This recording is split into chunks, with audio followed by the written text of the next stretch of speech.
people on the board survey says, how long have you been a Toastmaster? I have been a Toastmaster for 7.5 years. So I joined in September of 2018 and brings us to now. Okay, 7.5 years, that's a good long time. All right, tell us why did you join Toastmasters and why specifically Censor Toast? And I tell you what, I could not have planned this any better. But the theme of today's message and the spoken word that Barry just gave us, it was the reason. I joined because I wanted to learn to tell my story. I've trained for many years. You ask me about bylaws, I can give you a presentation. You want to talk finances, I'm all down on that. I'll give you a workshop, I can do all that.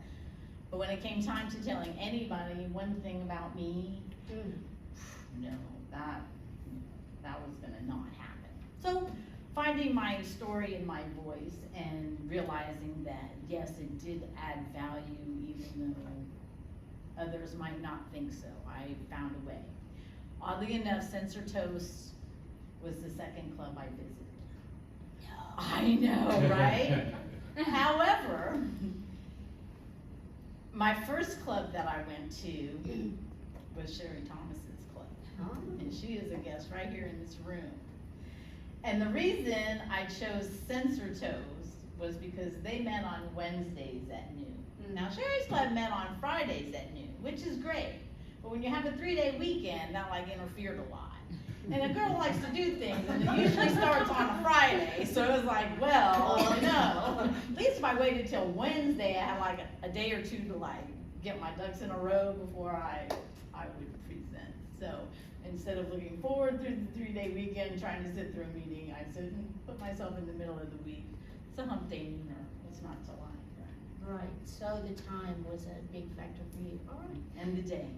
And the day. You have a few days to recover from the weekends, which is Exactly. Just happened to work out that way. and you can get away from your family midweek.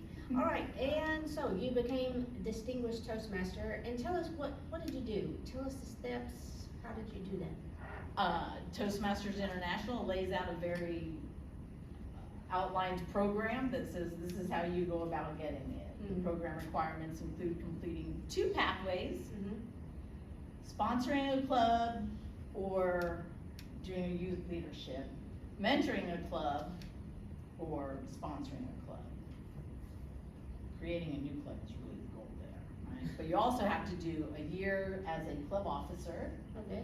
and a year at the district doing a position that warrants I knew you were famous. completion. I knew you were famous. Yes, yes, so in my case, I served as an area director is what went towards my Distinguished Toastmaster. Famous you are. All right, so could you tell us about what is your greatest joy in being a Toastmaster, and what challenges have you encountered along the way that you would like to speak about? I have to say the greatest joy has been a room full of people like you. I have gone to so many great places and I have met so many fabulous people. You just cannot even imagine, talk about diversity just hitting you like smack in the face. We are all Toastmasters. Toastmasters meetings run kind of similar, or so you think, but it's amazing that some people can take this common elements that make a meeting and throw it into a mix and bam, you have got like as many ways to have a meeting as there are probably Toastmasters. Just like Emerald, bam! Exactly, bam, bam. Yes, a little like Emerald. So that has been my greatest joy is meeting so many accomplished people, so many people coming up and being able to be a part of their journeys just as well as them being part of my journey, which is very appreciative of that. And I will be very forthright and say my biggest challenge has also been people. I know, right? Like, oh boy, there are those people. A couple spring to mind. And it was really rather unfortunate that they tried to influence my journey. And it took me a while to realize why perhaps these people were put into my path. But it's never easy when you find yourself having your integrity questioned and then you lose your cool. And I am not known for losing my cool. I'm kind of the opposite of losing my cool kind of girl.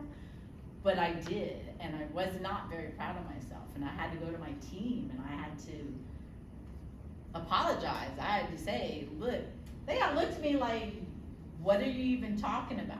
And I'm like, obviously you were there. You saw how I behaved. You had to be like, what is wrong with her?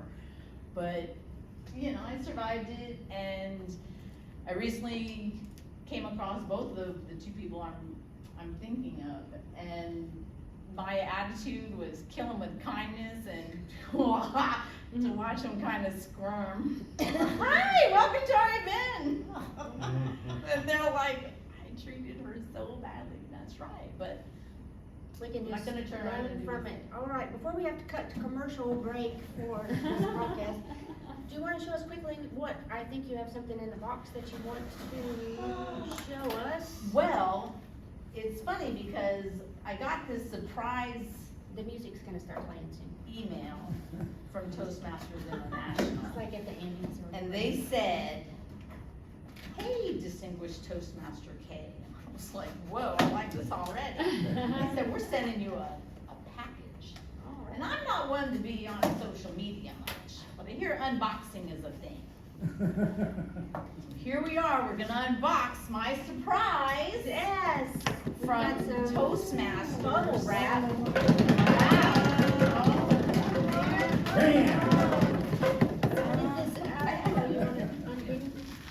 This is a very Wow, that's the good- hardest part, yes, Get that out. yes. Notice I had to use my left hand. Scissors.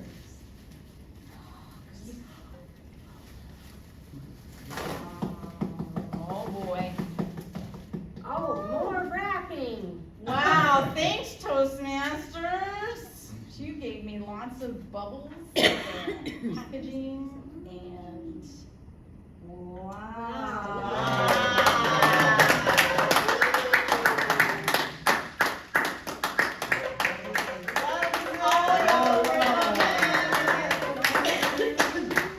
Alright, distinguished Toastmaster Kate Stagger, everybody.